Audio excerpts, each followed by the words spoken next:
Still waiting for your feedback, people. Okay. I'm going to take it off. You might just loud. Okay, we are going to go ahead, and this is Conversations on Faith, and what we do is just listen to people's story and just see how those stories can inspire somebody else. So would you guys introduce yourself to our audience and just tell us a little about you, your children, your grandchildren, if there are any great-grands?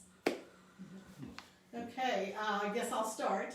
I'm Diane Burnett, and here with Bob, and we are members of the Lacine United Methodist Church, and almost 30 years here in Lacine.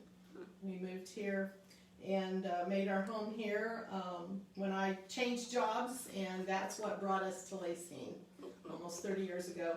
The kids are three. We have three kids, and they're of course grown now, and they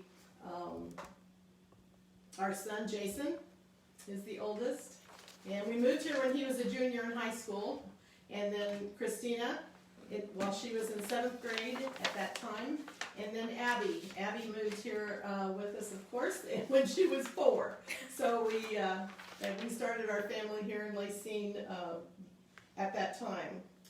Tell them about what other family members we have or whatever. We have 8 grandchildren.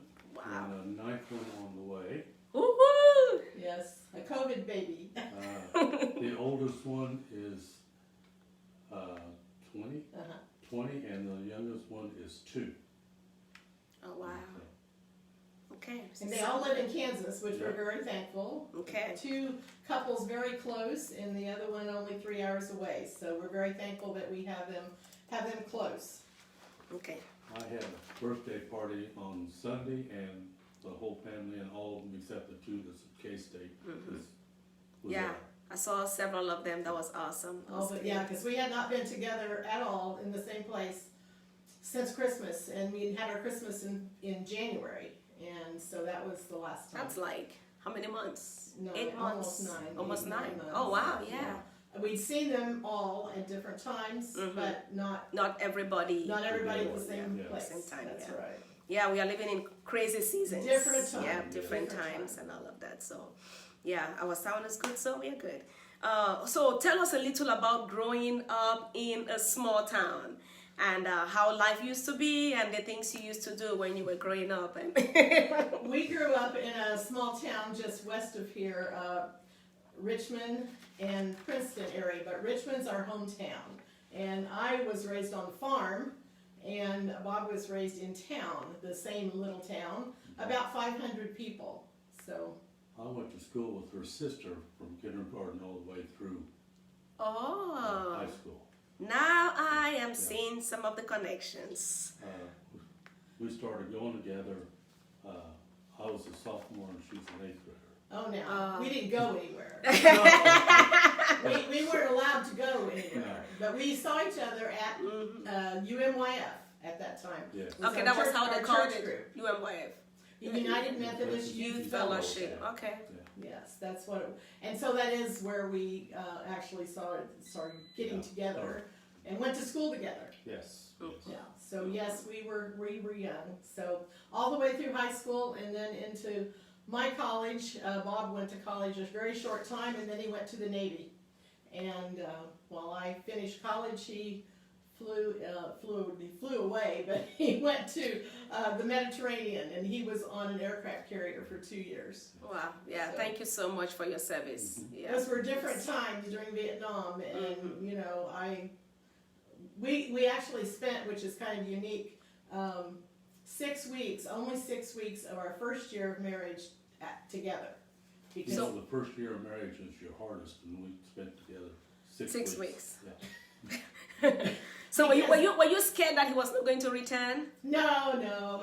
We were very fortunate there too. He was not over in Vietnam. He was in the Mediterranean, so he was in the 6th Fleet on the other side. So he was in a safe area. Okay. So we just knew we had the time to be apart. Yeah. Okay. Because he did get drafted, but he then joined and got into where he wanted to be. So that was good. That's but awesome. we were. I went back and we were. I was in college and he was doing his thing, and then I set up household, and he came home, and we actually had had our home there a little while, the first year. So that was interesting. Wow. But times were different. They were different. Yeah. But growing up in a small town, it's so different than now, in the way everything is. We had a small farming community, and living on the farm, we worked on the farm with chores and everything that went with it. I lived on a dairy farm, and Bob actually worked for my dad on the hay crew later while in high school. And we were in 4-H, we had our church and our youth group. And what did you do during your growing up years? Went to church, and then I only lived a block from the grade school, so I'd run home for lunch. A lot of them had to go to the lunchroom, but I always had run home. Lunch at home. Wow, that was special. Yeah. Wow. And high school was just a couple other blocks away, so. Wow. He worked. He didn't tell you about that, but he spent a lot of time working as a kiddo. Yeah. Okay. I was a paper boy from about age 10 wow. until 16 or 17. Wow. And then, That was sense of responsibility. Wow. right. And he didn't just have one paper. How many papers did you have? We had all the papers in town. We had the Topeka Daily Capital and the Ottawa Herald, and then we also had the Kansas City Star. Oh wow. And we would deliver morning, early, and then deliver at In the night. evening. Wow. I had At 10 years old. a brother, and he took Started the that. north side of town, and I took the south side of town. So, Wow. They did that through probably the time you started working right. on the farm. Yeah. But it was busy, and we were happy. And I had 4 brothers and sisters, and Bob had 3 siblings, and things were fine. It was different in the 50s. That's just what it was. Yeah, I can't imagine. Yes. Yeah. So what was there, like fun things you people did for fun? What did you do for fun? Because did you have TV at that time? Well, we had TV, and whenever other people got TV, we had TV. We were talking about that last night, some of the shows and stuff. But we had TV, black and white, of course. And yes, but for fun, we made our own fun. I had 4 brothers and sisters, and we were all close together in age, and same thing. Trees and, You played outside. Yeah. We did the 4-H stuff. We were deep into 4-H and 4-H activities, and again, camps and church and all of that. So we had a full childhood, and we were busy working, on the farm. We worked together as a family, and that's the way we raised our kids. They helped. Yeah. They helped all the way through. Bob and I both worked, and so they were the ones to step up when there was a need, and they had their chores. And that teaches kids responsibility. Yeah, that's awesome. So next year is going to be 50 years married. Yes. That is Yes, next fall. next fall. It's That's 50. awesome. Yes. So how did you guys meet? We met in grade school. And even in Bible school and Sunday school. That's because he was 2 years difference in age. His brother and I were the same age, and my sister and he were the same age.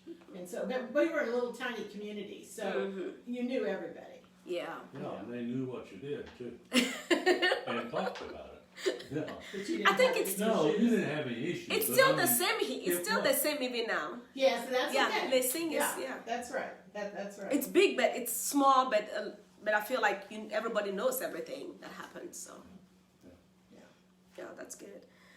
So what have been your best memories together? You want me to go? Go ahead. Okay. He told me last I night. feel that when our kids were born, and the children, and then vacations that we took.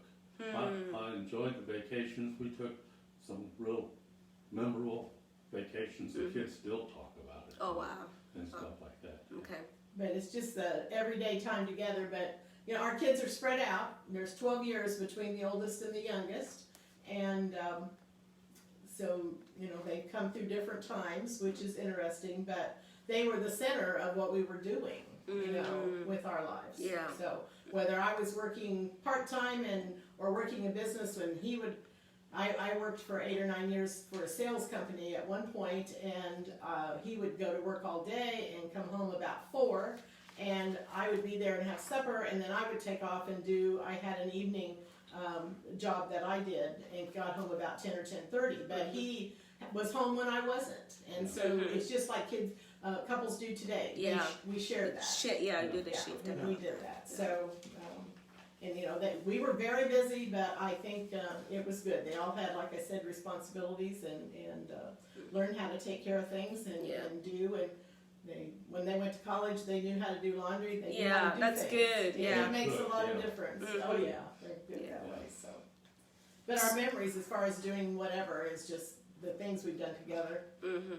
So do you guys get to take vacations now with grandchildren and everybody together? Well, sometimes. We haven't had the big ones like I'd like to have. It's hard to get everybody that's what I'm thinking. together. How easy that would be.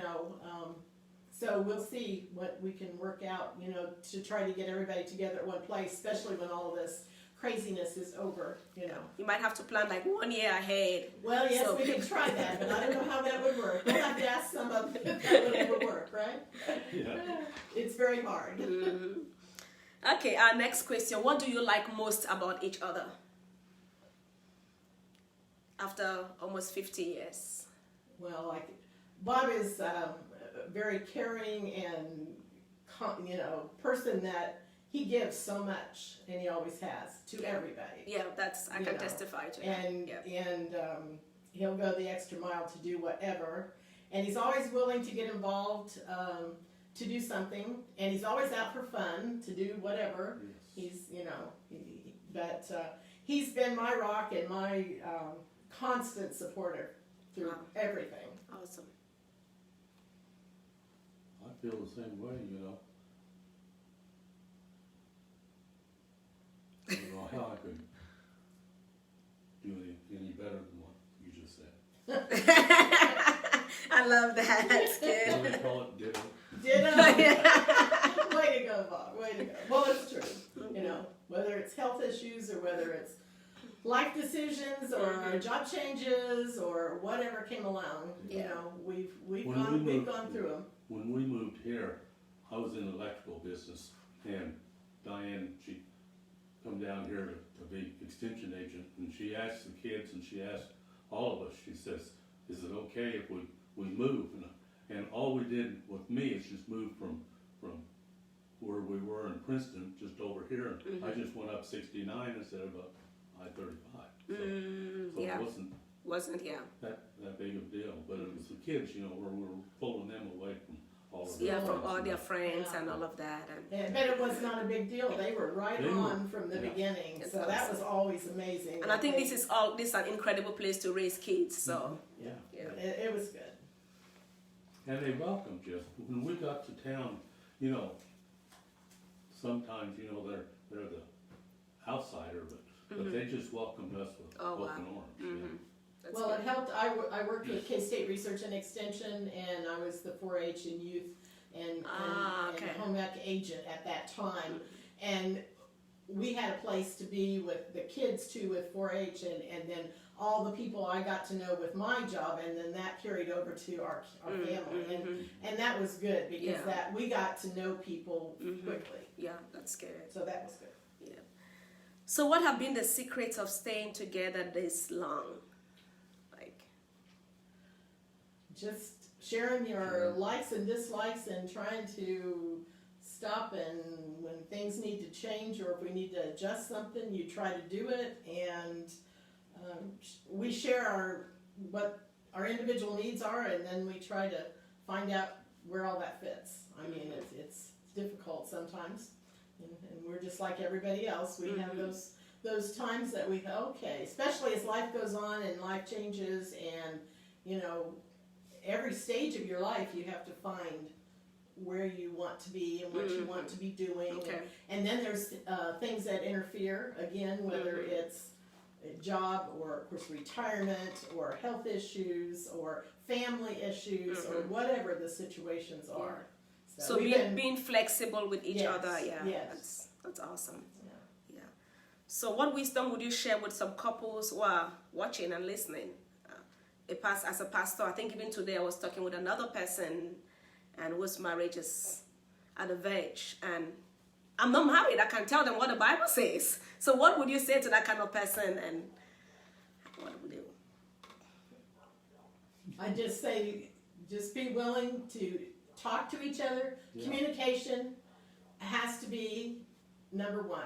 No matter what type of communication, you have to be able to let the other person know what you want or need, and vice versa. You have to be willing to many times bend and figure out what they need. Okay. And give and take. That's all there is to it. You know? Work it out. Work it out. Yeah. So it's more. It's not like just what I want. It's what the other person also wants. I'm willing to also give, and that's good. Right. So disagreements are part of every relationship. How have you guys handled disagreements in the past? Okay, go ahead.